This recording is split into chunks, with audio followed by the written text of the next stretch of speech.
Don't listen to me.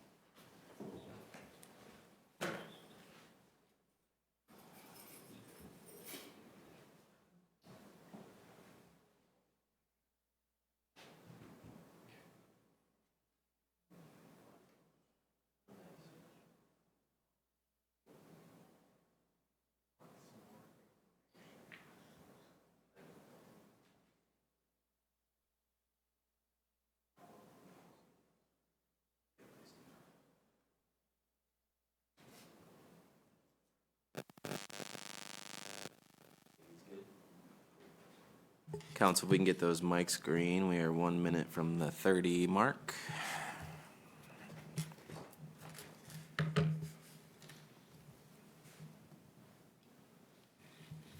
Sir, how are you today? Good, guys.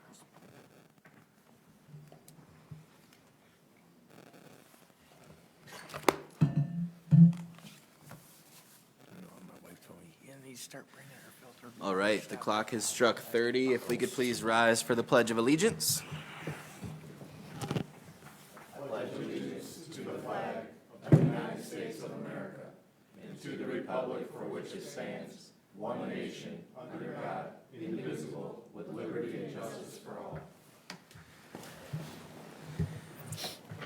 I want to welcome the members of public that are here in person, as well as those tuning in via our broadcast, as well as our council and department heads who are present. And with that, I'd like to have Katie please call roll. Schumate. Here. Cox. Here. McNabb. Here. Molnar. Valentine. Here. Walden. Here. Wood.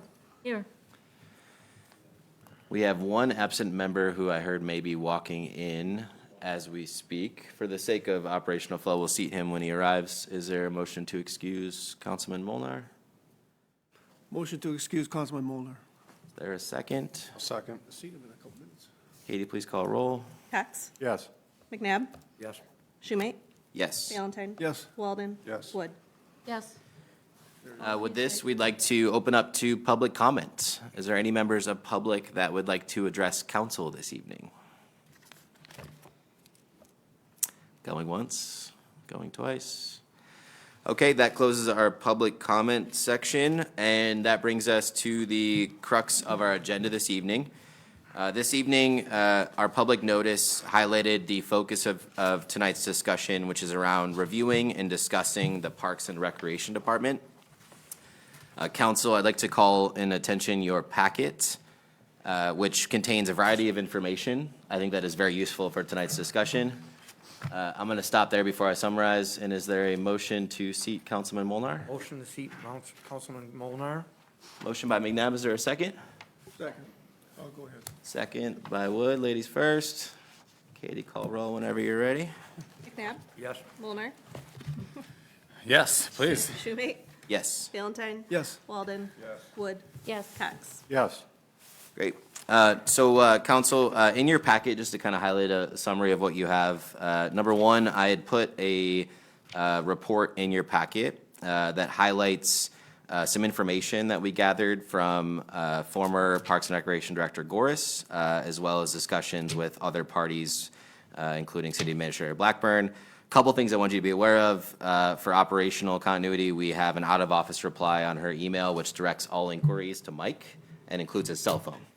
The goal was, since she is not actively employed in that position, we wanted to make sure that Mike could triage any immediate concerns around bookings or rental inquiries or operational considerations. Second thing is we're working with IT to make sure that not only the emails are forwarded, meaning all of the Parks and Rec emails come to Mike, but that we also have an email transition path set up for whoever takes the helm of that department. Former Parks and Recreation Director Goris gave all of the critical keys and labeled them so that Mike and our staff have access to all building and access points required for that department, and walk through some of the locations of files, just so we know what we're looking at from a file storage and housing perspective. And that includes not only physical files, but also files captured within the computer.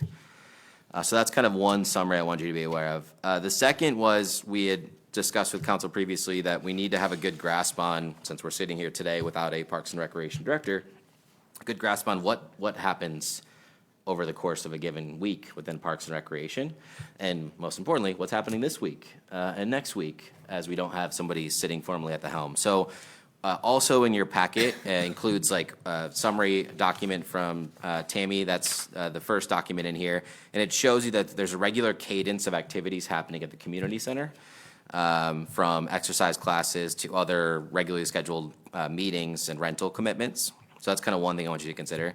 Second thing is she walked us through, City Administrator Blackburn, through how the rentals are managed. And basically, our understanding is that as she looks at the forward-looking calendar, phone calls are made traditionally on a Friday or a Monday to upcoming bookings to make sure that time is confirmed, payment information is understood, and some sort of game plan for keys or access for the building is handled. So Mike has assumed that responsibility to make sure we had continuity in that beyond what Tammy had already taken care of previous to this transition.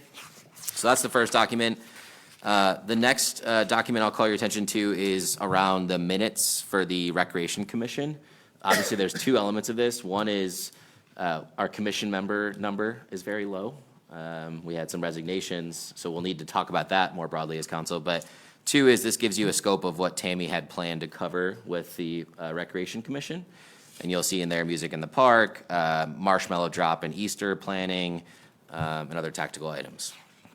The next pages, which you'll see are handwritten notes, kind of highlights, in addition to the weekly calendar you saw, some, I would say, operational considerations around keys, building checks, lunch programs, classes. So basically just a double click on the weekly calendar. I'll turn your attention to page, which basically it's handwritten, but it starts with need to. That page is related to Easter planning. So that's going to be one of the hotter items we got to consider is the Easter planning activities. You'll see the notes there are just intended to highlight what needs to be done for buttoning up some of the Easter planning. So I want to start there just so you had a level set. Mike's got the helm as of today. Mike's got keys. Mike's got access to emails. We got an automated reply in place with the cell to make sure that nothing dropped off the starting line. Easter will need to be something that's prioritized as well. So that's kind of a summary of information number one. Information number two, and we'll get to this obviously, and Treasurer Fonte can expand upon it, but just want to thank Treasurer Fonte. He put a comprehensive letter to all of us that highlights many strategic areas we need to focus on for the Parks and Recreation Department. And you'll see that numerically highlighted, and we'll obviously cover that in detail tonight. So with that being said, I wanted to turn over to kind of a couple thoughts to kick us off. Number one is, I think a couple of key areas that we need to conquer today. First is, what is our plan for making sure bases are covered immediately without a Parks and Recreation Director? Hopefully you have some assurance that Mike has stepped up to lead some of that effort. One other plan that we want to put in front of council today is, and we'll have to have further discussions, make sure that contract attorney is on board with this, but one thought was for evenings and Saturday, Sunday rentals and other things that fall beyond Mike's hours here in the office, considering leveraging our internal employees with applicable overtime to help cover those bases on nights and weekends for like opening the building for a rental or helping with any sort of off list items that need to be covered. And again, you can imagine that would be very relevant for this week or next week. Our thought was our existing employees are local, could have easy access to get there if they need to, would be compensated according to their contracts for that time. Because we really don't have anybody else in place to do that unless we have volunteers that would put their hands up to make that happen. So that's one thought, was beyond Mike taking the helm, managing the communication, and the directive that we'll give him on the broader Parks and Rec director fulfillment, having that as a next step. And I want to just kind of throw that out there as a starting point for discussion. If council had any opinion on or feedback on employees helping cover the bases under their contracts in the interim period here. Can I just ask a question? Please, yeah. I see that there are still a few people on recreation, so are any of them able, I mean, they're commission, they should be able to open up the buildings or whatever? Yeah, I have not personally spoken with them, Okay. so it's definitely a plan that we have to connect and see if they have availability to help support that in some capacity, Okay. for sure. Good, and one of the police officers opened the building? Another good suggestion. I think we have options there. I think it's more just a safety net if we need to tap into employee where somebody else would not be available to do that, and then leverage their existing agreement and whatever overtime hours are applicable in our contract so that we don't let something fall in off hours. Any thoughts from council on that end, just for the next 1 to 2 weeks while we build a transition plan here more broadly? I mean, if you have individuals in the city that are willing to do that, you know, if they want to put in some overtime hours to help, I don't think it'd be a huge issue. Just to kind of piggyback off of Dorothy's question, do we know how many people are still on the recreation board? I know a few people stepped down when Tammy stepped down, but do we have any idea on how many we have left? 3. Three? Two? Yeah, 2 currently is our understanding. Obviously, the guidance is to have 11 on that, so we're down to pretty low numbers there. Mayor, may I interject? Please. A couple months ago or so that I think Amy and I and other council members wished for on the wish list of improvements is an exit interview. Yeah. Was that conducted to get some of this information? And I don't know if you were here, Mike, at that point in time, but we were going to start embracing exit interviews with our employees so that a lot of this could be ascertained and brought to council with the questions. That is primarily what we did on Friday was, and that's how we got all this information stuff. Katie and the mayor and me sat in there, and we were going over everything, what's going on, what's in place, what we need to get done. So presently, committee members are 2? Two. And they don't have a quorum, so they technically can't even hold a meeting. Which, you know, if anybody out there wants to be on the Recreation Commission and volunteer for your city, please contact the clerk, and we'll go from there. Yeah, we had a really nice meeting on Sunday, and there were several people that were interested in joining a committee there. In fact, one of the applicants, Jess, was there, but we had, gosh, there had to be, I don't know, 25, 30 people there total, I think, on Sunday. I think pretty much all of us up here were there for the most part. And it was a pretty good turnout with several people saying that they would be interested in joining. And the feedback was that they wanted largely to see what direction the city was ultimately going to go with who they picked for a recreation director before they made any commitments. That's what I heard anyway. So there was some interest in creating that committee again. I agree 100%. And we got some good intel via the whiteboard suggestions on different ideas for the department to explore. Okay, so then I guess maybe just because since Mike's going to be driving home here on this, it sounds like we should explore existing commission members to see if they're willing and able to help on night or weekend building openings. We can talk to Director of Public Safety Bullard to see what support officers can provide.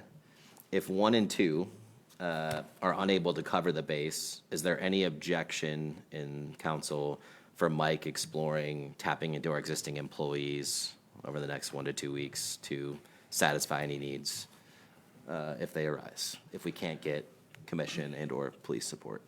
Mayor, before you go to that distance, is there an issue with key delivery, the physical key delivery to get in the building? Because my suggestion would be to put a key box or get the doors recoded and get an electronic door on there, or keypad or whatever, to alleviate that problem. I think it's a great call out. I think we have a process in like checking out keys and checking in keys that we put in place, but to your point, there's probably a evolution that could happen there. I think really the goal here is for any rental that's taking place, beyond the check-in and check-out of the keys, making sure somebody from the city is present to make sure the building is in okay shape and the thermostat is right, and any questions or locations are needed to be deciphered. So that's really what the goal would be there. Okay, so Mike, I think council's guidance, as it seems, is let's see if Sam or any other commission members, Ryan, would be willing and able to help. Then 2, we can talk to Bullard around any police support, but if there is no ability to tap into those, then we could explore tapping to existing employees if it's appropriate under their contract. All right, that was item number 1. I just want to make sure, so we had bases covered. It seems like everything's in place to operationally carry itself on with Mike and the transition that's been put in your packet, but that will help make sure that nothing falls through the cracks as we work to define the department more broadly.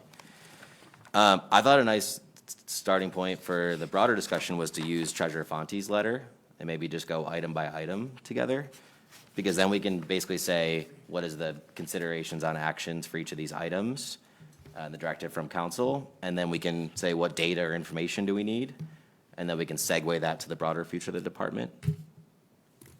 Sound a good plan? It works for me. All right, Treasurer Fonte, I know you have a comprehensive summary here. Anything you want to add before we jump into item number 1? No, you going to handle the narrative? To my best of my ability, but yeah, speak in if I missed anything. Fire away. All right, so again, thanks to Treasurer Fonte, there's a comprehensive summary here. So item number 1, and like I said, I'd love to just figure out what action step is required or what data do we need. An accounting evaluation to determine the need for the city to support 2 community centers. Obviously, the backdrop here is around fiscal responsibility and taxpayer funds, making sure we have data to understand the need for 1 or 2 community centers. I would say the backdrop is understanding how that relates to the broader master plan and history of how we arrived at this point. And then, as we all have known, we're spending money on maintaining buildings. And so we need to have a sound understanding of truly what the cost and revenue considerations are for those properties and all the other elements of this. So Treasurer Fonte, did I hit that okay, and anything you'd like to add? I'll jump in if you want. Yeah, go another ahead. Yeah. second. I think we're pretty well all versed on it, so. We talked about this for a minute at the meeting on Sunday, and the expectation of us as the city is not that the Recreation Department is going to cover its own costs or turn a profit. We fully anticipate that this will be an expenditure line item.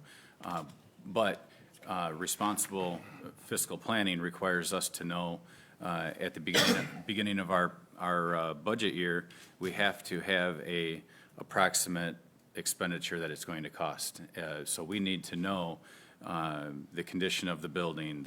We need to know what approximate value of rental income is going to come in, or whatever other income other than rental comes in.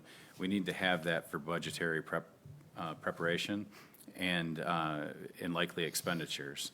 So it's just, it's not that we're expecting based on rentals to cover the cost of 2 community centers. It's that we need to figure out what the difference in income versus expenses is going to be. So we need to know what's going to be a amount that comes out of your taxes and pays for that program to have 2 community centers. And once we know what the cost is, then we can get feedback and we can determine, is this something that we want to do year after year?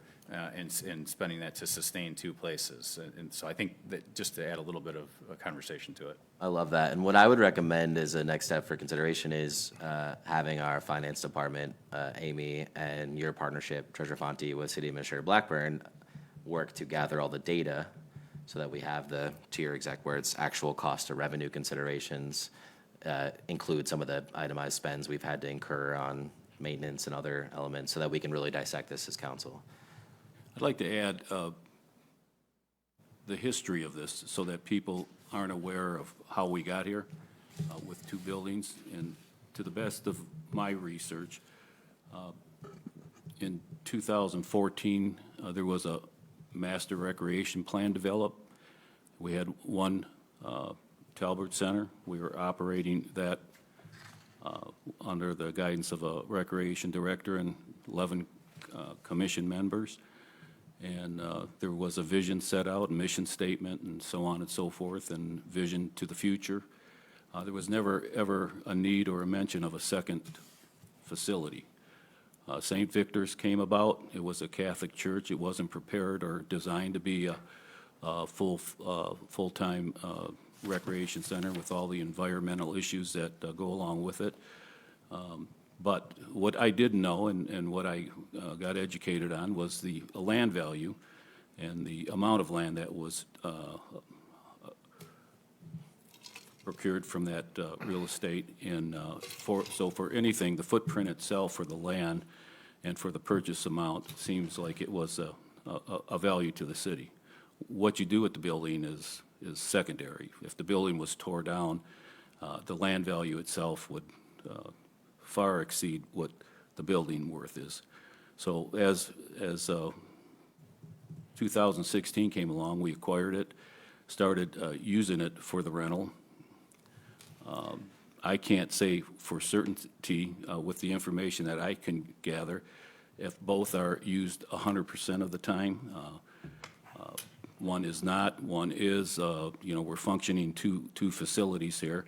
And when I did, since there's no data available for cost versus revenue, I did a research through the minutes and agendas to try to come up. I had a $225,000 figure in my mind of what we've spent through the years over this, and I don't believe I'm too far off.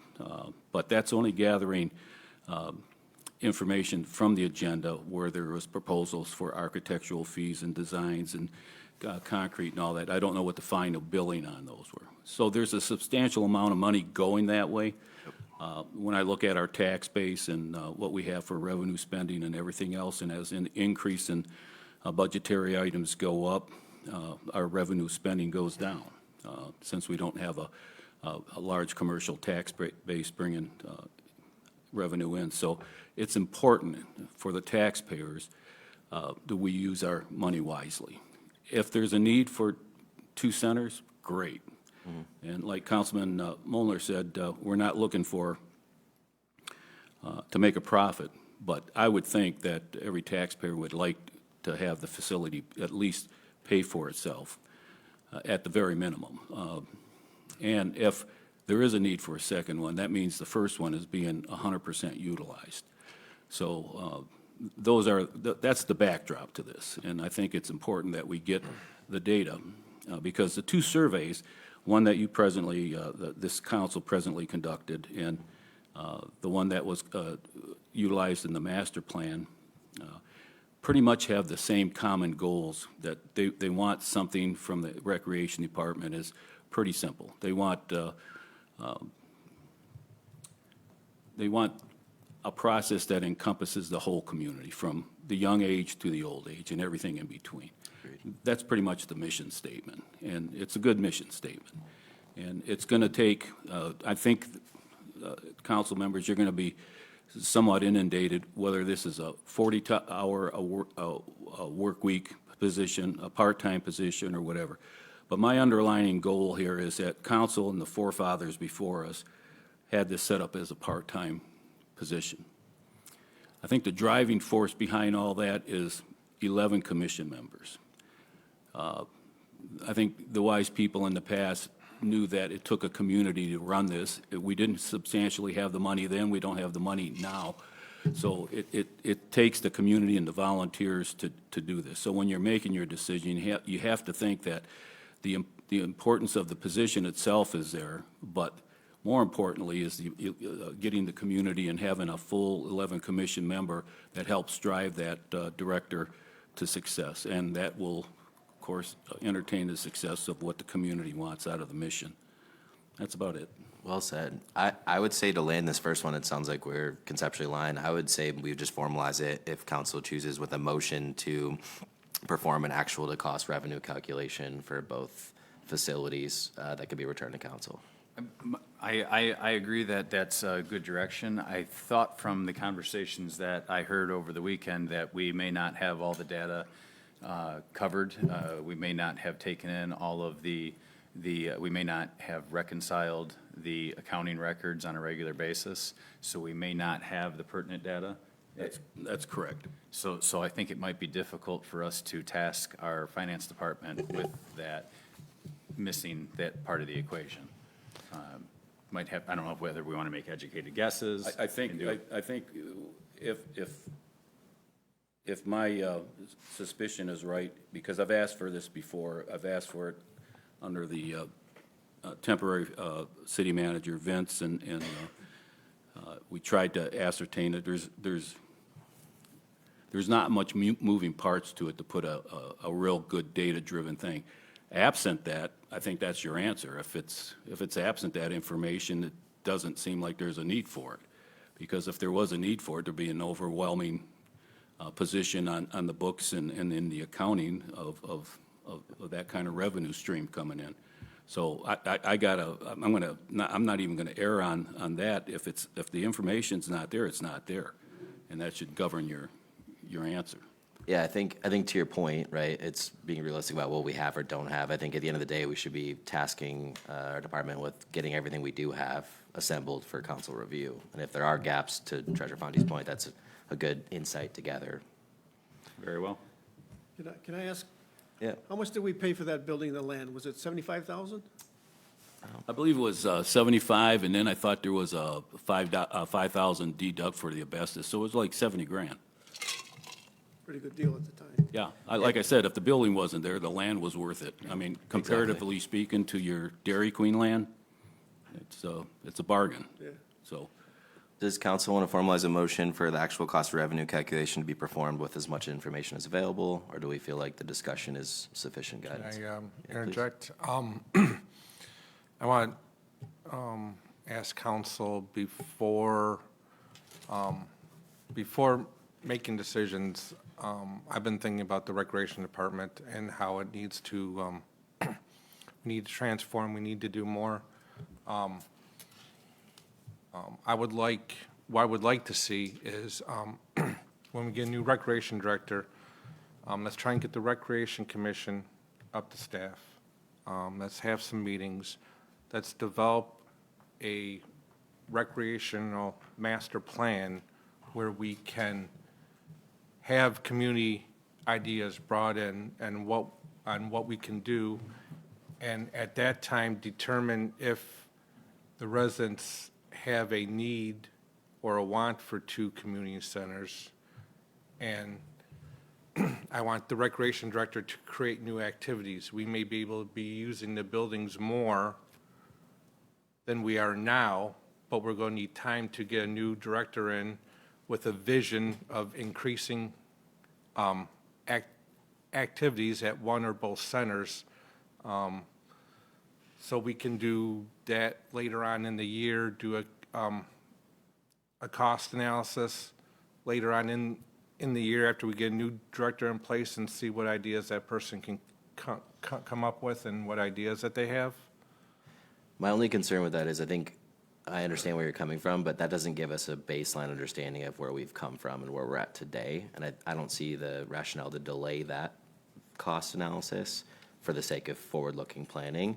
I think we need the data as we know it today to understand where we're at, let alone. And I think more, an important part of that formula, Mike, is that somebody's going to have to project the improvements that are needed so that council doesn't have to sit here week after week and see, you know, the items that are needed. And there are many. You know, again, if you go back and you look at the history of the needs for that thing, it appears that something is happening, you know, twice a month or once a month and so on and so forth. So we need to get out in front of that. We've got to do some preventative inspections and projected inspections to find out what we need to do to bring this, you know, that building up to the, you know, the right environmental footprint that it should carry for an all-season facility without, you know, the heating and air conditioning going through the roof or through in the uninsulated windows. So it takes a lot of money from the beginning of me laying eyes on the invoices for DTE, both for air conditioning and gas. It's pretty much outrageous, the cost that's going into that building. And Did I hear somewhere in the range of 5,000? I'm gonna guess, I thought the last bill was somewhere around 3,000 or 4,000 for it, you know. And to all these points, because we have like, for example, preventative maintenance is number 3, and I want to hit all these. I would say, I guess, blunt question, what reason would there be to not gather cost, revenue, data as we know it today? And that's what I'm asking council to consider. Let's land number 1, let's put that wheel into motion. Whatever we have, let's get it together. All the other items, the strategic position, the preventative maintenance are in the list that we have today. So is there any reason to not do this analysis today? If there is none, then I'd say, would council like to make a motion to generate an actual cost revenue calculation with the information available, or do we feel like the verbal discussion is enough directive? I'm happy to make that motion. Thank you. Motion by Councilman Molnar for the actual cost of revenue calculation to be performed with information available, I think is what we were talking. Is there a second for that motion? Second. Valentine's a second. Any further discussion on that one? What's on the agenda right now in that building? Is there anything happening in the next month or two, or? I know there was some calendar that Tammy had of scheduled events. On this, there's also, on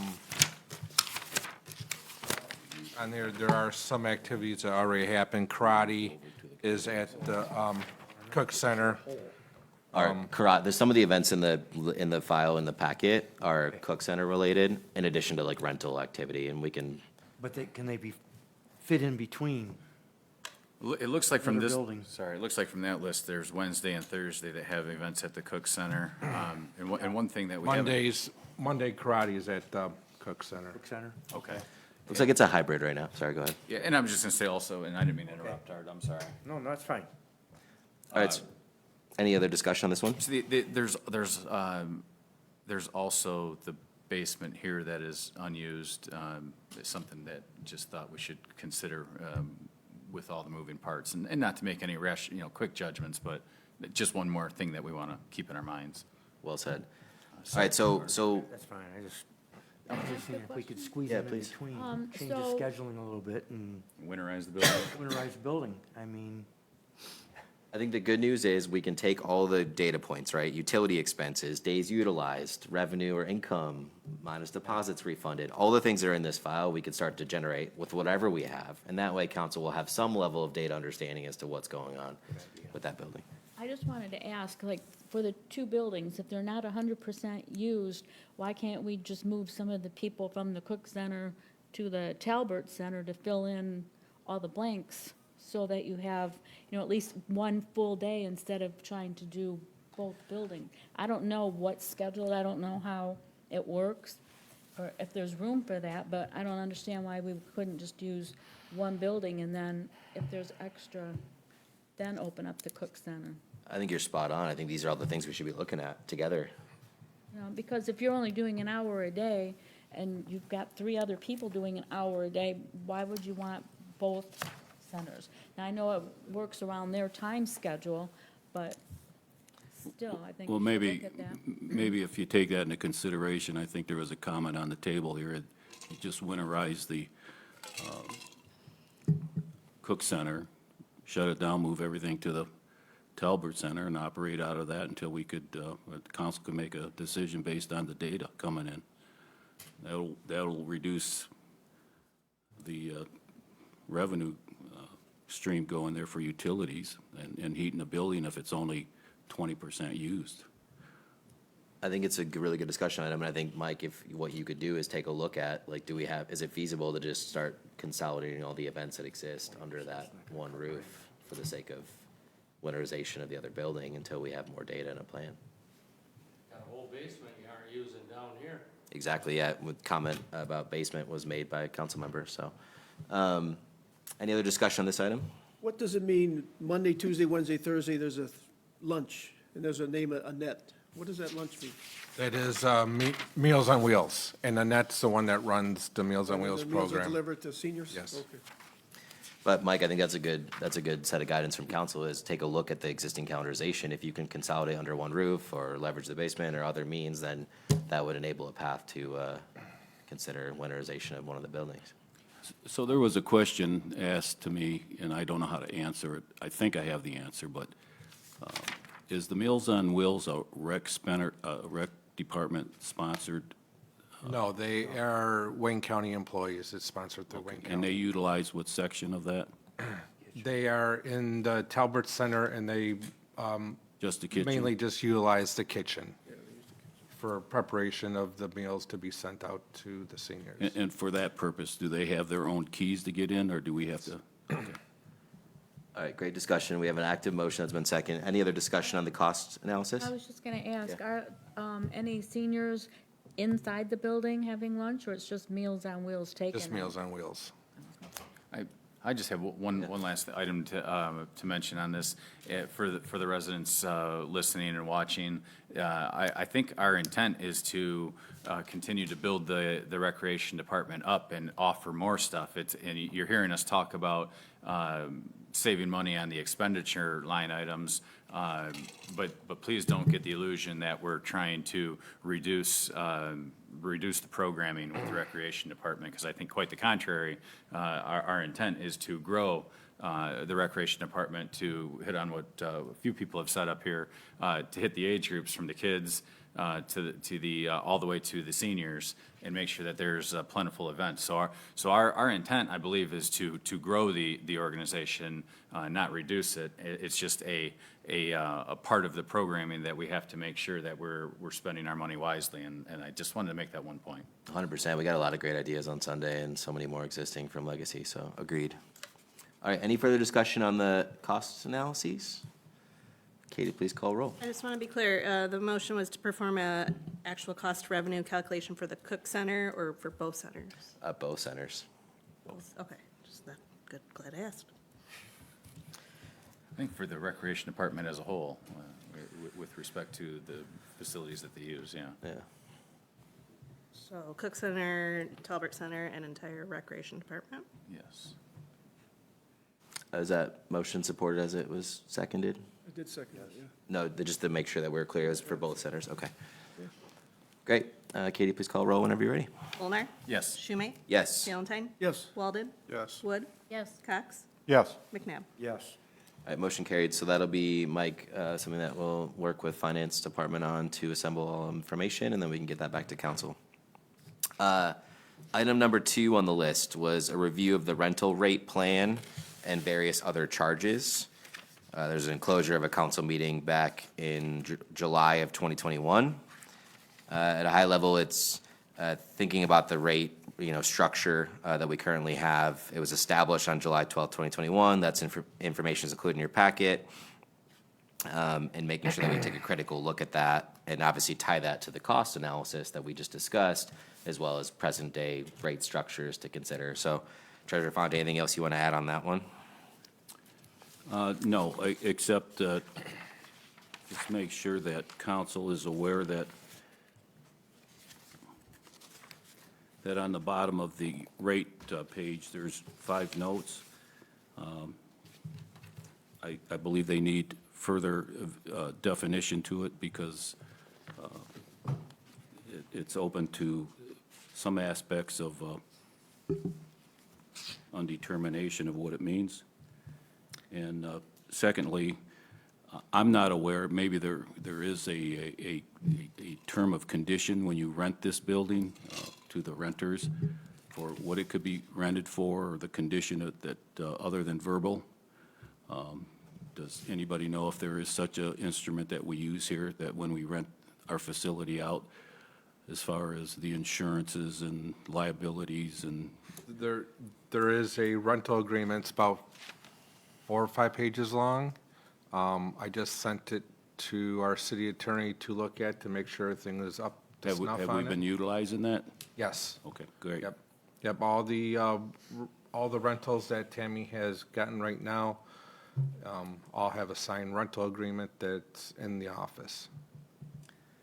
So, is there going to be any discussion on the notes that we can clarify that, or do you want me to go through them and? You're talking about the 5 bullets at the bottom of the rental Yeah, rate. I'd like everybody to lay eyes on that and see if. Council, you have in your packet, anything you want to call out, Treasurer Fonte specifically? Right from the get-go for me, it's deposits required to waive for Gibraltar employees and committee and commission members. City events and government entities will not be charged for rental. And then nonprofit 501c3s, $75 charge, deposits required. Only Gibraltar-based nonprofit entities are eligible. I think the first two are pretty much clear. Full payment, including deposit, is required at time of reservation. The above stated $150 rental deposit is intended to cover damages and cleaning after usage. If the room is properly cleaned and no damage exists, deposits will be returned. So you're flagging the bottom 3, So, correct? yeah, so if the, let's just get on the same page here. So if the room rents out for $250 and there's a $150 refundable deposit, does that mean it just rents for $100? No, it's $250 plus the $150. And then if everything checks out, then the $150 will be returned. Okay, so it's $400 outlay pretty much, and very good, thank you. So would there be some type of a potential compromise, if you will, where similar to what I think we started doing with the water bills, and correct me if I'm wrong, I thought we created a internal committee or commission to review people's water bill requests. And maybe I'm dreaming. But previously, when a resident wanted to get relief on a water bill, they would bring it to full council. And so my initial thought was, if there was one of these organizations asking us to waive a fee for an event there, could it be something similarly brought to council for approval of waiving the fee? So we get an opportunity to discuss it, think about it, and make a judgment decision. If we don't want to burden the council with that, I thought we might have created a committee or some type of an internal system for the water bills to not take up so much time at a full council meeting, but I don't recall. We did, and I had a privilege of sitting in on that last one. So Treasurer Fonte, Chelsea, and Mike sit down to review the hardship requests. And then if it needs to be escalated to council, they can make that recommendation. So maybe, just spitball, maybe that's something that for these government entities and city events, or Gibraltar employees or committee, commission members, or Gibraltar-based nonprofits would have the ability to, pitch their case to that same committee maybe as to why they think they should be exempt. I am going to say back in 2021, when the council at that time approved the rate structure, they approved this page with these conditions on the bottom. So if we come back to city council with a new rate structure, whether we keep or don't keep these conditions, it would be up to council to eventually vote on it. Some of these are general practice in other cities also. Because if the police department wanted to rent the community center to have a policeman's ball, they, other cities would just let the police department have the room, they wouldn't charge them anything. Or, so that's what it is for government entities, and like for the nonprofits, like Rotary, when they rent it, Rotary's trying to, make money so they can donate it throughout the community, so they really don't, and other cities do it too, and some cities do it for free.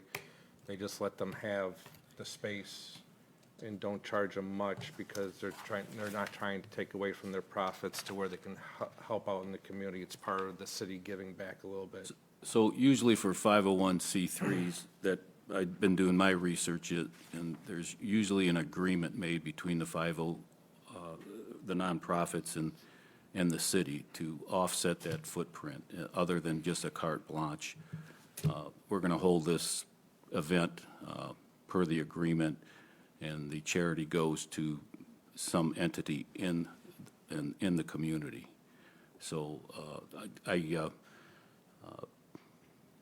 I think there needs to be a little more clarity, moving a little bit forward, because if the event is going to purpose for something else, and it's a 501c3, and it's not for the agreement between the city and the 501c3, then, why should it be not charged? May I make a suggestion on this, along with the comments? Why don't we, to Councilman Molnar's point, we need more information, like the cost analyses that we talked about previously. Why don't we, to Councilman Molnar's point, consider, we have a resolution that has a structure, we're gonna need to take a critical look at it. Why don't we make a motion to appoint, or I would say task, Mike, Amy, and Treasurer Fonte, because Chelsea's involved obviously deeply for the water component, but like in this case, those three could take a critical look at this rate sheet, take a critical look at the bullets, best practices in other communities, and then converge it with the cost and make a recommendation to council. So is there any history on how these rates came about? I would love this group of individuals to just deep dive on that and then come back with a recommendation aligned with these bullets. Right. Because we have a resolution now, so I would ask council to consider a motion to task Treasurer Fonte, Finance Director McEwen, and City Administrator Blackburn to take a look at the rate sheet and applicable provisions and come back with a recommendation,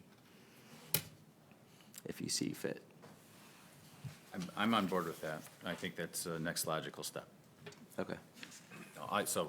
Accordingly, I will make that motion. Motion by Molnar, is there a second? Second. Second by Cox, and we'll make sure Katie has that captured accurately, and if you need any guidance on that one. Yes, please. What I heard was Fonte, City Administrator Mike McEwen. and Treasurer Fonte to evaluate rate sheet and applicable provisions to drive recommendation for council.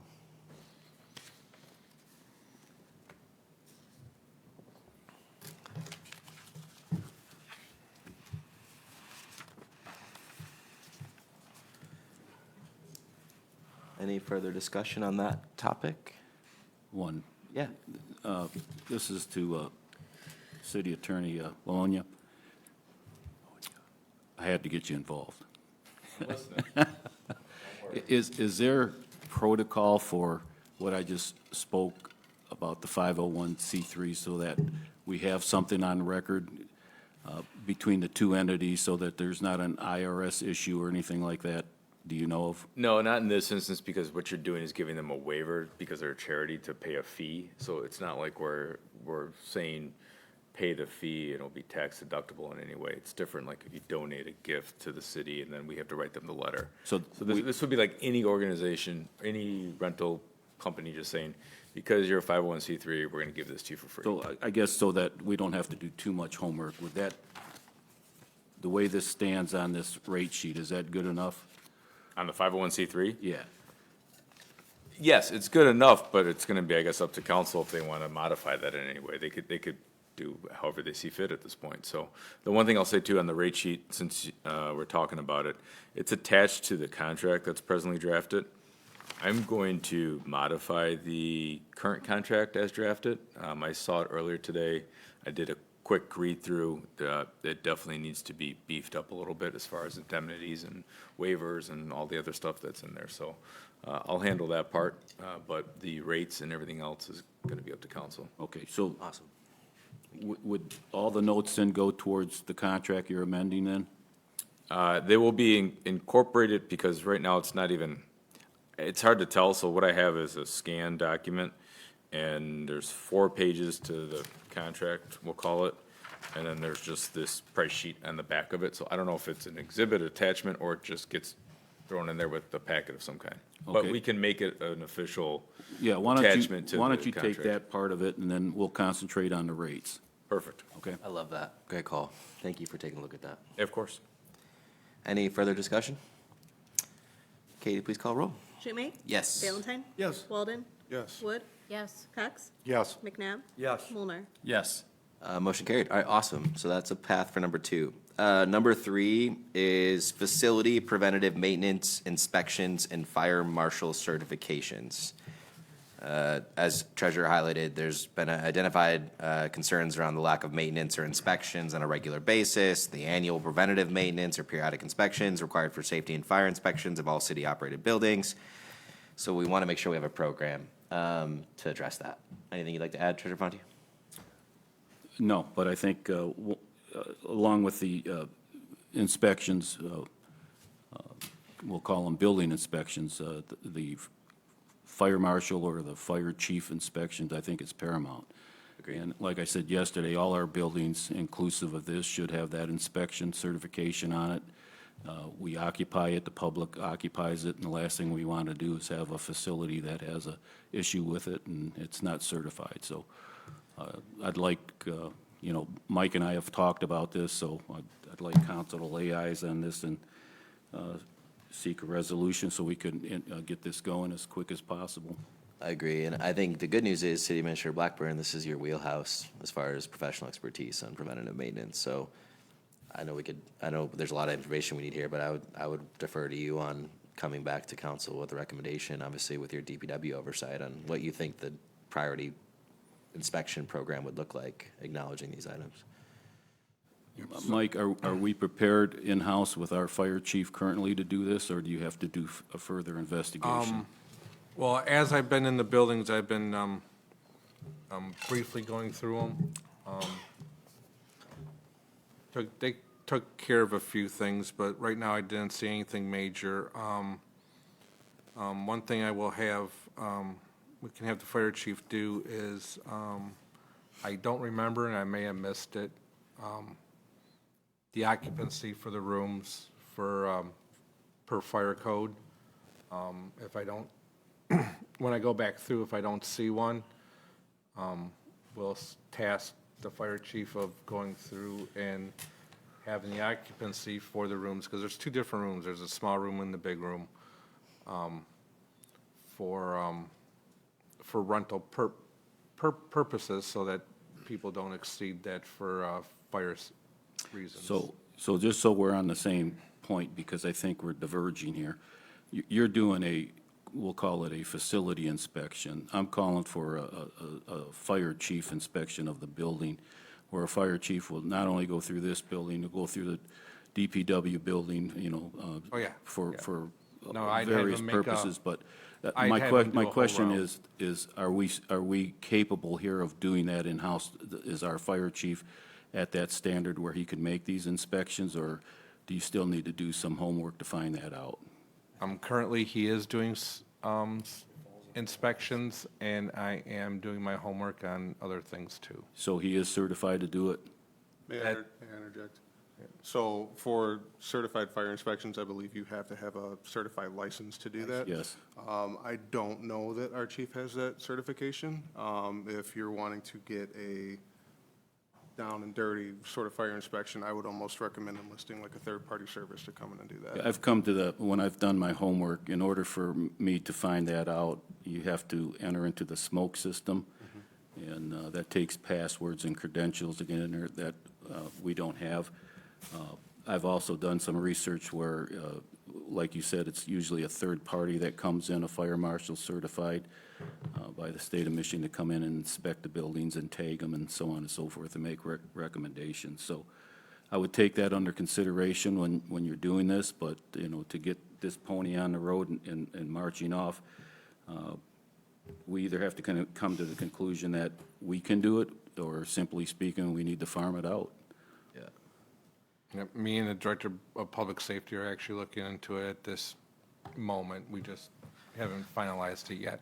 But it's important that, I think on this one here, we should put a trigger date that we want it done, or at least to get eyes on it, because we are entertaining the public, and there's events going on, and if there's something wrong, we need to know about it. Yeah, I mean, the liability of crowding that, you know, there's a few years back where there was that fire at a place in France, at a club in France, where, you know, they were way over occupancy, and that was a huge liability for the building owner in that case. And, yeah, it should be something, there's some expediencies too, if we don't have that in place already, making sure we have an occupancy, certified occupancy criteria. And if you're looking for any vendors, I know that the Township of Brownstown just switched, when Fire Chief Juilliard retired, they hired a third party to perform their review and inspections, and I've just been in touch with them recently on some other stuff, so there's a somewhat local vendor that does that type of thing. Yeah, I think you're hearing we need a verification on credentialing, and if we do not have internal credentials, we must do a third-party inspection of those immediately. We've already been looking into it.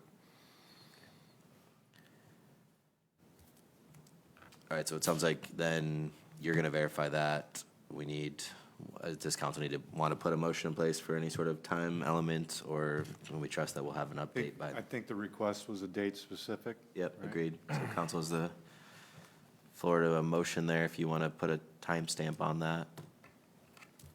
I would say it should be applied for within, or a solid plan applied for within 10 days. It seems reasonable, I think, and then I don't know how long it takes to go through the process, so I hate to try and burden somebody with something that's not realistic. Perhaps the motion can enable you, City Administrator Blackburn, if we can't verify the internal credentials, it verifies that have the support of going to a third party for council. I will try and have all that information ready at the next council meeting. That's the 13th of February. That's 13th. That's 10 days from now. That's fair. Okay. Yeah, I think that's reasonable. Rich? Yep. Art? All right, perfect. Thank you. So 13th. All right. Next item is cash and donations. And obviously the treasurer had included reconciliation on cash accounts, cash donations, and other elements of that. My head, when I was reading this, as we're discussing, went to what a great, not only the recommendation of how that's managed as far as received, but also probably what a great forum of individuals, Treasurer Fonte, Finance Director McEwen, and Mike, to take a look at this for recommendations that we just established with the rate scale. So Treasurer Fonte, anything you want to add here? If not, I think this seemingly falls aligned with the camp of the three of you and what policies we need to take place. It does, and I think it's important to know that it's not only in this department, it's citywide. So it's a question that I asked when I first came on board, to identify cash spots and how they're, the chain of custody on picking up the cash and how it's reconciled at the finance director's office is an issue that needed further refinement, and we're here today to, I think, bring that home. So it would be good if we could do that today. Yeah, to me, my mind started going to, when you think about the rental rate scale, right? When you think about this item, cash and donations, and we think about, frankly, the booking system, which probably relates, to me, like you, Finance Director McEwen, and Mike, as the committee doing the rate, would be quite positioned well to navigate some of those topics and tell council what you need. Yeah, this is, I think this is a little easier than the rate. In this one here, I would think that we could solicit the police department to pick up any cash spots that are outside the building here, and chain of custody would be to bring them in and reconcile with the finance department. So we can put that under the rate sheet. Like if that same committee could come back and just, if you need something from council. I think but that'd be fine, yeah. Is council on board with that? Same committee takes a look at that cash donation management? I think from now on, all reservations and fees collected should be going through the building here. Well, exactly, and that's what the committee can take a critical look at. So Treasurer Fonte will just, I know Finance Director McEwen is with her family because she's not feeling well today, but we'll make sure that the committee can take a look at that together and, Yep. okay. I love that. And it looks like we already have an online pay system already established internally, so it should sync pretty well with whatever type of booking systems we're looking at, so that there's a internal point of receiving receipts. I love that. All right, so then basically the committee that's been established, the three of them, will have recommendations or needs for rate structure, for cash donation management, and for how we reserve or book systems, so that, because those are gonna be interrelated in many ways. So that basically takes 2, 4, and 5 under that committee's purview, and then Treasurer Fonte and City Administrator Blackburn and Finance Director McEwen can come back to council with any needs or recommendations. Okay. Did you say it takes .5? Well, I was seeing them as somewhat interrelated. I know they're somewhat different, but also like the cash and payment documentation through that. No, I thought you were on the hospitality reservation system. Well, do we feel that is related to the committee's purview or not? I guess would be one question to Well, I open think that it's gonna, I mean, for some sort of research, it might be, but for decisions-making, you know, because it's the way I look at it, it's a computer module to our existing BSNA system. Yep. Just so that council realizes that if you do get a system in here that manages the reservations and so on and so forth, and it's not a homegrown system to where it changes with somebody in the chair, it's a module that's part of our software program, and it will continue through different successions of council. This will give the city manager and everybody else involved with all the facilities around here, but the hospitality system itself for the reservations of either 1 or 2 buildings, whatever we end up with, would have eyes on it from all aspects, from the finance to city administrator, so they can make determinations and so on and so forth. It would be able to accept deposits online, reserve online, post a calendar so that everybody knows, so that we're not trying to figure things out like we are right now. It'll be there for the asking. It's going to take a system to do that, so I guess, yeah, why don't we throw that in there? We'll throw that in. I think that fits perfectly with the committee, because you're going to be, it's intertwined, right? Yeah, So I think between Mike and Amy, you know, that'll be fine. yeah. and Because then we can reach out to BSNA and anybody else in the software business, and To me, it makes the most sense to do that, and that way it's integrated recommendation of those pieces. Okay, so that's 5.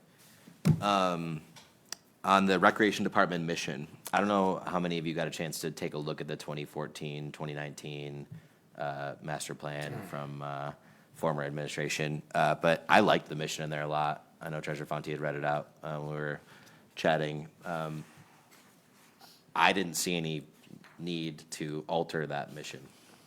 I felt like it was quite representative of what we're trying to accomplish. But, so I would recommend that we continue with that mission, because it hits on a lot of the points that we know we need to address. But does anybody have any proposed revisions or adjustments to that mission? No, the only comment that I have is that we should share it with the community as a whole, so that they don't have to do their own research to try and find it. Yep. If there's some way we could incorporate it on a posting on our website, or maybe inclusive in the next council packet, to where it's just out there for the community as a whole to get a glance at. I like it. Okay. Yeah, I'd say, so let's do this. We'll put it in the packet for next time. We can read it out in that forum if we'd like. And then to your point, we could weave it into posts as we build out the broader path for Parks and Rec under Katie's post preview. Cool. Any other comments on the mission? All right, next, item 7 is Rec Commission.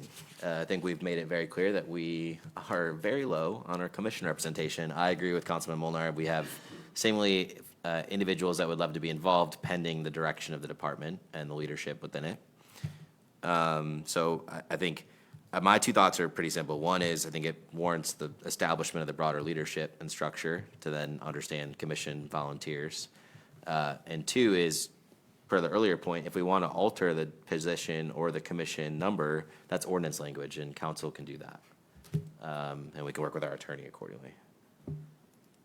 I think Katie, having Katie post, at least to put that out there as a commission need, something we could take an action on, meaning like Katie could put up a Facebook post tomorrow saying, we want to understand commission volunteers. Park and Rec needs your help. As a starting point, that will start, making sure our community's aware that we need help. And I then believe all of our commissions need volunteers. Agreed. So, like, straight across the board, all the commissions, everybody should be volunteering. Step up. Exactly. So I think my recommendation would be to have Katie put up a post tomorrow, which is, in line with our discussions, which is we need volunteers to support the Parks and Recreation Department future. Interested commission members, please reach out to clerk. Katie, what do you think that language, is that kind of aligned with what you think you'd post? Yeah, we need rec commission members. Please apply. It's a 3-year term and. Maybe you could just include some of that detail and then process? Mayor, if I may, Yeah. maybe this should be part of the application process for them. It's the first level of the recreation goal that was established in 2014, and it pretty much is what I consider their mission statement. So I'm going to read it so the public would understand and why they should step up. It's to improve the quality of life in the city of Gibraltar through the creation of a better community environment. Provide the maximum level of neighborhood and community recreation facilities feasible in programs to meet the need of all residents within the physical and financial capabilities of the city. The recreation program should be monitored and reflect the ever-changing population. So to Councilman Molnar's point, we want to expand and give the citizens everything they can or they want and need within the confines of what our financial capabilities are. And that's why we're trying to take a deep dive and trying to be conservative with the money and the expenditures so that the needs of the community can be met. But the only way this is going to happen is community involvement. I mean, it's a pretty powerful statement. There's, like you said, Mayor, there's not much more to add to it. Yep. It just, somebody's going to have to step up. I love that. Thanks for providing that color behind it. So Katie can get a post up tomorrow. It'll help further reinforce the need with what those steps will look like, and then we can obviously look for seats to be filled as we progress the broader structure. Community, we need your help. Any other comments on 7? Number 8, Treasurer Fonte, you want to take this one? I know you got probably the Yeah, most intimate understanding. Through hook or crook or whatever, the reason was we've identified entities that are using our facility, our building at 29340 on the IRS identification of nonprofits, and I think it's important that we notify the entities that are on here to have them cease and desist from using our locations. It poses a lot of problems. Mail goes to that under their names, and I've done some research with other communities and people that have their foundations and all that don't list city facilities as their location. So I would ask that council take the measures to have these particular parties notified to move their entities and their license and off our buildings. We're not saying not to exercise the agreements between the parties and everything else, but to identify and use our addresses for purposes of their nonprofits. I think it's something that's troublesome and can be troublesome, especially if there's any sort of lien or legal action, the city will get involved with it just because of the property address. And this is a question for Attorney Bologna. The purpose behind having a registered agent address is so that if they need to be contacted for any legal purpose, that's their place of contacting the registered agent. Is that correct? Yeah, that would be the legal address listed in what used to be Lara, where you could serve a lawsuit on someone or serve an official legal notice. So it should not be a government building. The only time it would be used if a clerk was receiving a lawsuit for the city. So, yeah, it'd be proper for anyone else to have a government building listed as a registered office. I think we should formalize this one with a motion, so that's concrete. So, council, I would ask you to consider a motion to contact all parties identified to request immediate update to address to not include city buildings. And if anybody has any further knowledge of anybody else that is attached to this, I would say that we should include them to move anybody off our addresses here.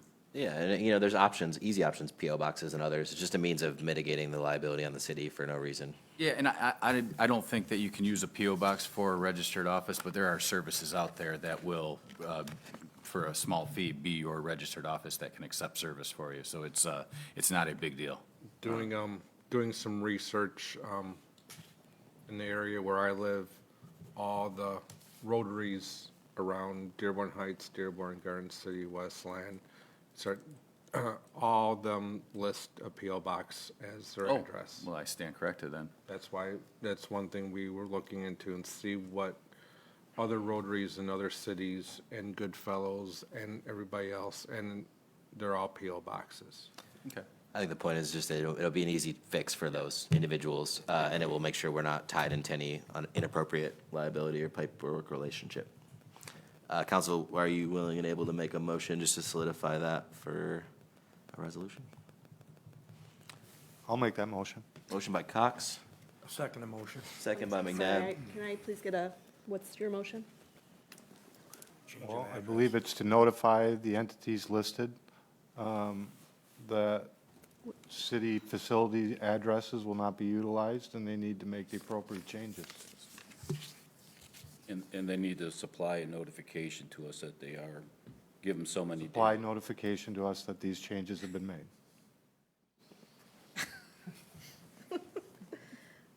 Okay. So contacting the four nonprofits listed, Okay. and plus any others that are using a city address, Yes, so all nonprofits that are using a city address. and requesting that they update their address off of city premise. And provide proof of update. Just want to be really clear with this one. No, I appreciate that.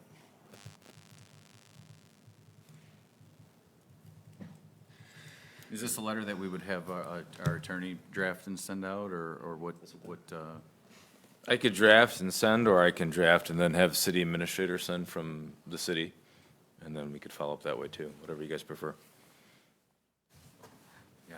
I think it's fine coming from Mike's office. We just want your eyes on it. Yeah, absolutely. So if you can help make sure the I could language is draft appropriate. and then Yeah. Mike can put it on his letterhead. In soft and not, Yeah. we're not trying to make enemies here. We appreciate the work that these organizations do within our community and want it to continue, and want to continue to work together. We just want to make sure that we're being smart and covering our liabilities.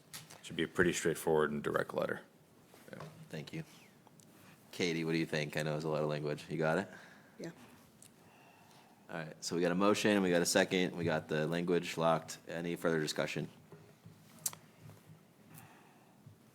Whenever you are ready, Katie will Oh, have I'm the sorry, floor. who's the second? McNabb.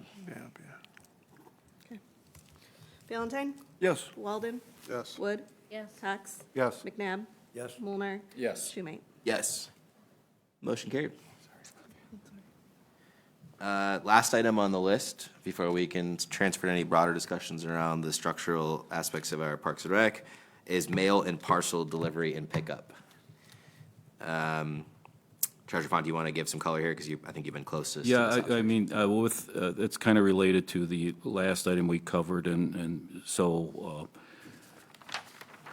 What I'm requesting, and I think it's a proper and it's a procedural thing that council will probably want to just direct the city administrator to do, but right now, mail is going to any and all areas of the city that have a city address unless it's specific to this hub here. So I think that a simple change with the postal department by having all mail delivery to our central administration and then distributed from this department is where we should be with all our mail, so that we have eyes on all our mail coming in, and then it's distributed from here. Clerk, City Administrator Blackburn, what do you guys think on that approach, just given current operation? Given, and going back to my former employer, the Recreation Department did receive mail, but it was publications, it was items like that. It was no invoices, nothing pertinent related to the city. The Recreation Department can still receive a recreation magazine or a golf magazine or a senior citizen magazine. But I did check the mail, and there was one thing in there today. It was from the Henry Ford, which would, about a restaurant, which I would say would be proper to be delivered there. But I will be checking the mail every day. And if there's any vendors that we use that send invoices or anything else, I'm going to make sure that before they're paid, that a change of address is sent and that all those types of mail comes to City Hall here to I be don't, distributed. I don't know if you could segregate that with the U.S. Postal Service. Why don't you just have all the mail come to you and distribute it from here?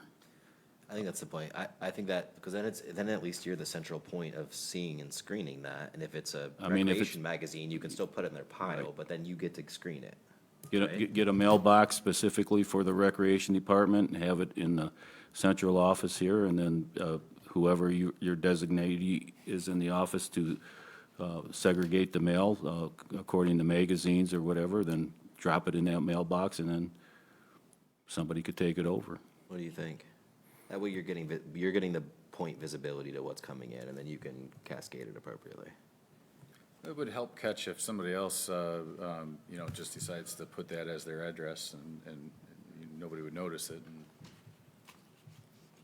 I just think it'd be good to have your eyes on it as our city administrator, so that you know what's coming in, and then you can say, okay, Parks and Rec Director, here's your, Yep. That's- allocation. I'm checking the mail every single day right now when there's no one there Nice. and seeing what actually comes to the building. to the departments. Yeah. Okay. I just find that a waste of time. Seriously, I know you're doing it now, but are we going to make amendments to change that? Because your time is valuable, and you shouldn't be a mail courier. It's Well, a, for right now, to see what's being sent there, that's why I want to see what's being sent there.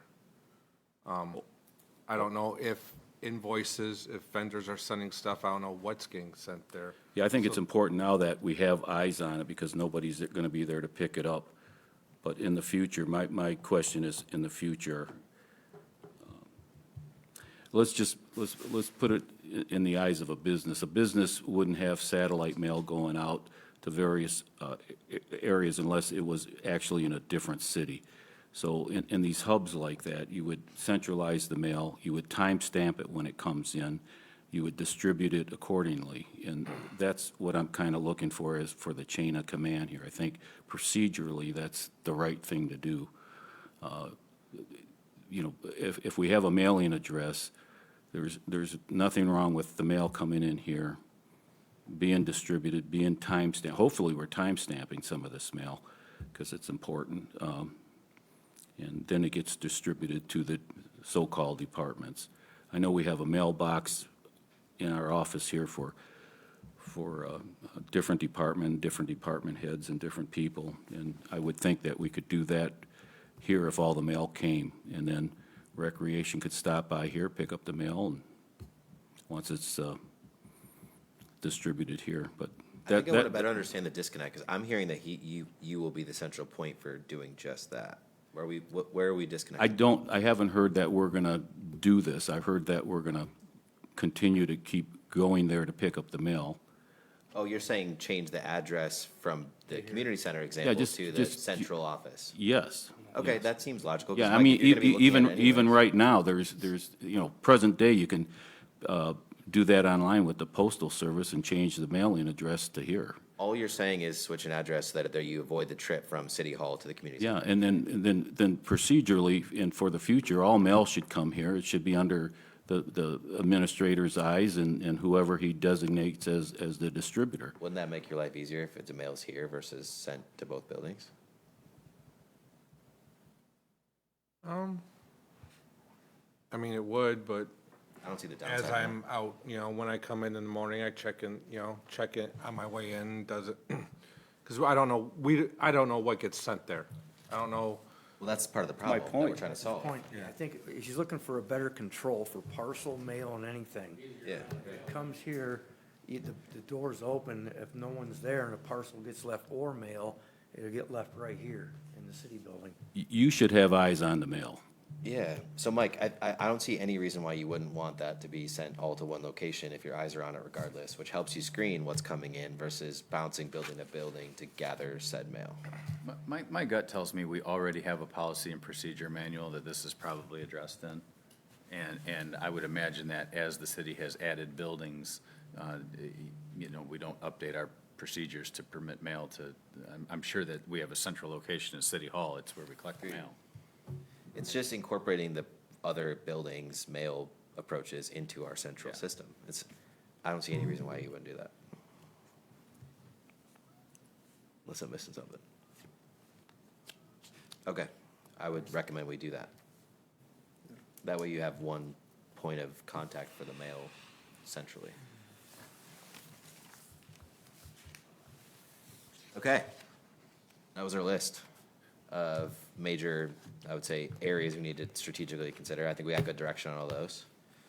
I'd love to segue to the next steps for the broader Parks and Rec Department, for which I would like to first off thank 5 individuals who have applied to the posting that's been put up.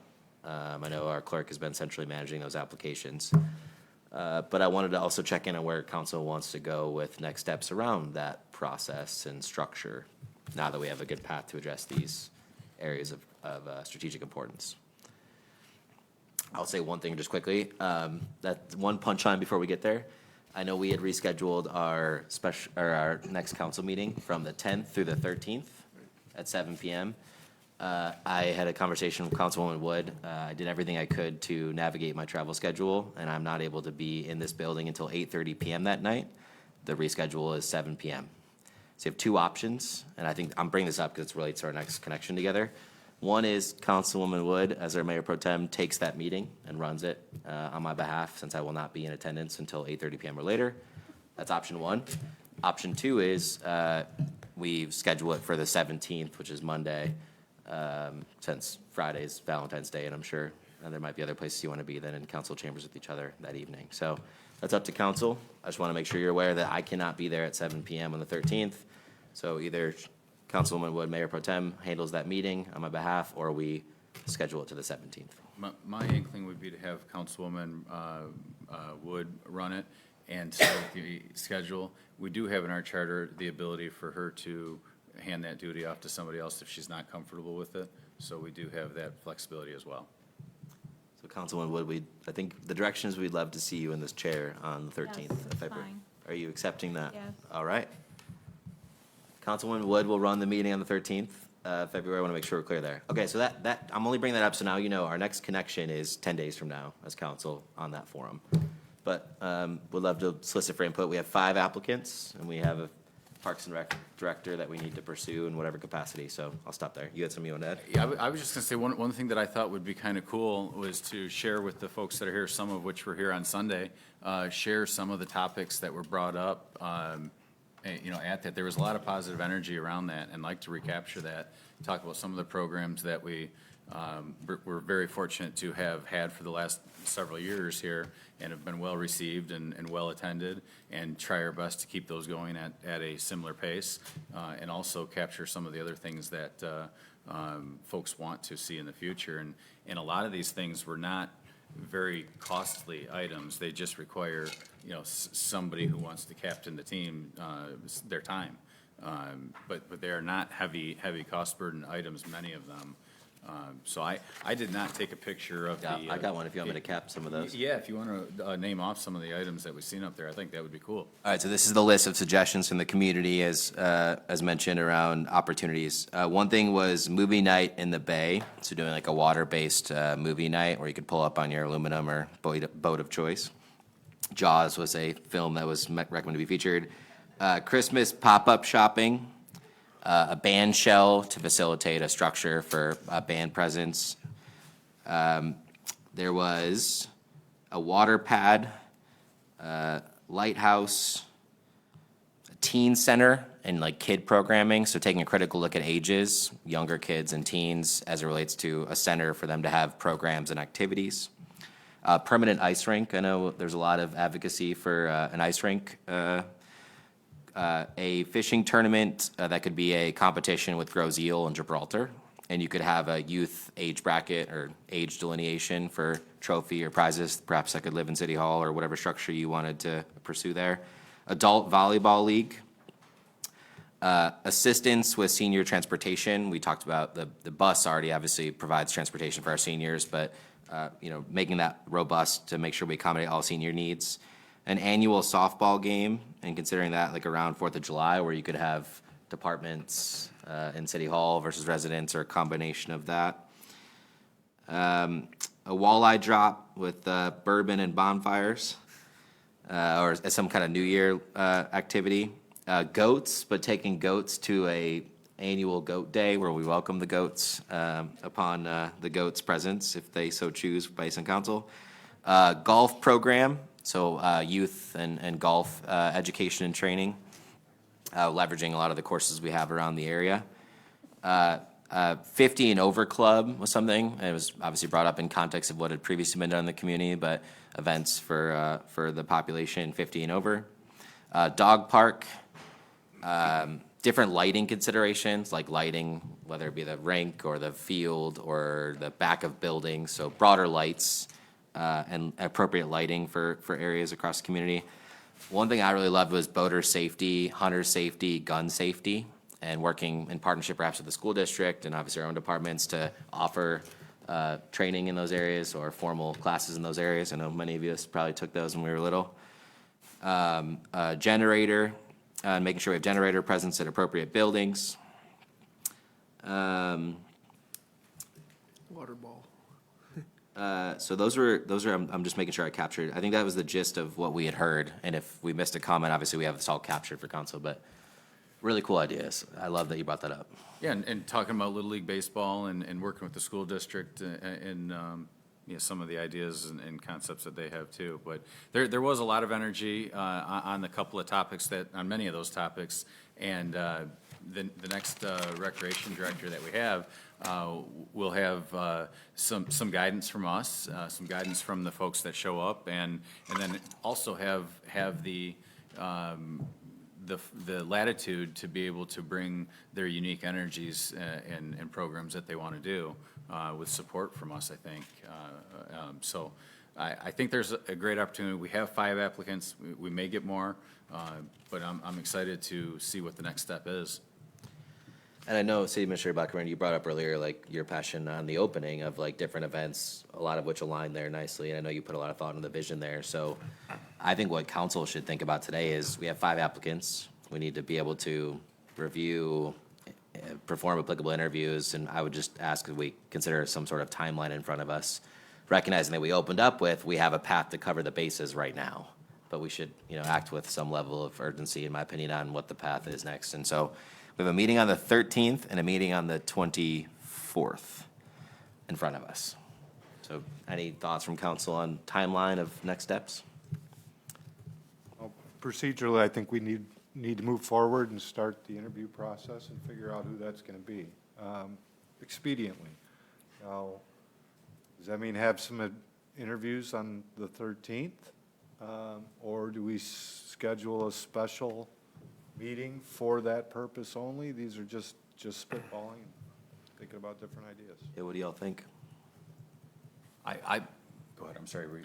Well, I was gonna ask a question. Did we, just refresh my memory, did we set a deadline on applications for the rec We director? didn't, and I think we should, and that's why I'm bringing it up now as far as timeline goes. So I was gonna make the recommendation, maybe we set the deadline for February 10th, and then February 13th, if we wanted to come in a couple hours before the meeting, if everybody's available, and do interviews and kind of go into the meeting having that information. I think it's a great idea. I tend to like that That's plan. what we've done before. And that's good because then if you look at the posting, which was last week, probably midweek, that gives plenty of time beyond the 5 for the 10th. So I would say council considers a motion for just that if you want to formalize that timeline. And it would be application deadline of the 10th through the city clerk, for which council then would have that information to review and interview on the 13th. Would that have to be advertised as a special meeting, Katie? Or Yes. Anthony? Yeah, you're gonna have a pre-meeting to the council meeting to do interviews, is that my understanding? Well, that's the discussion topic right now, yes. It'd be just the same way we've done interviews when we do it in city administrator, so yeah. Yes. I'd just say, have it as a special meeting, and then any action, if you guys wanna take action, maybe just hold it for the council meeting itself. Yeah, So the focus of that would just be the interview process. I like that. Right. And the special meeting, obviously we can motion for it now, or we could just call it via email too, because we have the capability to do that. I always like a motion. Perfect. There you go. So council need to think about what time. Obviously, I can't be there that evening. I want to make sure that you all choose a time that works for your schedule. Your council meeting's at 6:30, so, 7. 7. sorry, 7. But being that she's gonna take this meeting, we can go back to 6:30 and we could be here at 5:30. Give us an hour before the special meeting for 6:30. I've already posted the reschedule as 7 o'clock, so it Did would ya? be another posting. Okay, it's only a half hour. Well, let's keep the meeting at 7 o'clock and post a special meeting at, 6.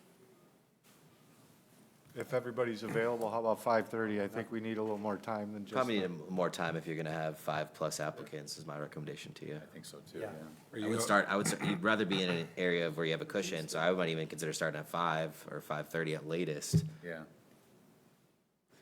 And are you also a time limit for these interviews too, to make sure that we start the council meeting on time? Yeah. Yeah, so I would consider, we have 5 applicants already, we could get more. I remember with the city administrator interviews, they were quite lengthy. I don't Great. think these will be as long, but even if you do 20 minutes for an interview, you're talking an hour and 40 minutes for 5 applicants. Yeah, what if we just say however many applicants we have, we divide it by the 2 hours that we have, and then if it lists, if there's so many responses that we have to have additional interviews then, that are longer, then we can, Cross that bridge when we come to it. yeah. Equal amount of time. So Unless you why don't just- you all make a motion for 5 PM special meeting, which gives Katie the need to post it, and then you figure out the interview cadence, and you can work with your Mike to invite folks and know your time split according to that. I agree, and one, just a procedural question, is it up to the applicant if they are broadcast interviews, or is it automatically broadcast interviews? Automatically open. Okay. Yeah, so I'd say it's get a motion to lock down 5 PM for Katie, and then 7 PM obviously is your council meeting, and then you can work offline with Mike to coordinate interview scheduling. Okay, I'll make a motion to, Make sure you have the applicant deadline too, applicant deadline the 10th. make a motion that the applications for rec director be received by end of business on February 10th, Yep. and to schedule a special meeting on the 13th at 5 PM to interview said applicants. I like it. Once Katie's got it, we can 5 look. PM. 5 PM prior to our regular scheduled meeting. So you have the deadline, then you have the special meeting request. Is there a second for that motion? A second. Second by Walden. Any further discussion on that plan? Just just for discussion purposes, Yeah. do we want to create another interview questionnaire that we just read throughout the council for each person, or do we just kind of want to wing it? I think that's up to you all, because I won't be here. I would say you got a good set of questionnaires from previous interviews, that maybe you could use a baseline. Obviously, these questions would probably want to be tailored for that position. But Dorothy, you're going to be running the meeting, so what do you think? Well, I think you should have questionnaires. I don't know if you want to change any of the language on it, but. Questionnaires are good because you want to ask everyone the same questions to keep it fair. I'm willing to take the questionnaire that we had for city administrator and cut it down a little bit, and then forward it to Mr. Bologna for his blessing from a legal standpoint, if everybody's okay with Yeah, that. I don't think we need the millage question in the rec. Yeah, department. exactly. A lot of it's not Just take, appropriate. just so. take what's applicable. Yeah. You could also like put in some sort of rec-specific question if you so chose. All right, cool. Any other discussion on that motion? Katie, please call roll. Walden? Yes. Wood? Yes. Cox? Yes. McNabb? Yes. Mulnar? Yes. Schumate? Yes. Valentine? Yes. This is awesome. So we have a plan for immediate coverage. We have a plan for the identified strategic needs, and we have a plan for applicants and interviews. And Dorothy, thank you for taking the chair for the 13th. Is there anything that anybody else want to talk about this evening in context of our discussion? I think we've hit all objectives. I think so. I think this is an exciting opportunity for folks to get in their applications and us to engage with them. And it's, when it's so cold out, it's hard to get the excitement about all the activities. But I think when the birds start chirping and flowers start growing, it's going to be a good summer. I love it. Well, council and department heads, thank you so much for an awesome discussion. City Attorney, thanks for being here tonight. If there's no further discussion, we will turn it over to public comment. Members of the public, thanks for being here in person, and for those that tuned in. Any questions, comments for council? All right, that will close our public comment, and I'd be looking for a council motion to adjourn. Motion to adjourn. Motion by Walden, is there a second? Second by Wood. Katie, please call roll whenever you're ready. Wood? Cox? Yes. McNabb? Yes. Mulnar? Yes. Schumate? Yes. Valentine? Yes. Walden? Yes. Awesome meeting, everybody. Thank you so much. Have a great night. Yeah, so that is kind of a big thing. Another thing that I think we need to look into. Yes. Yes. Yes.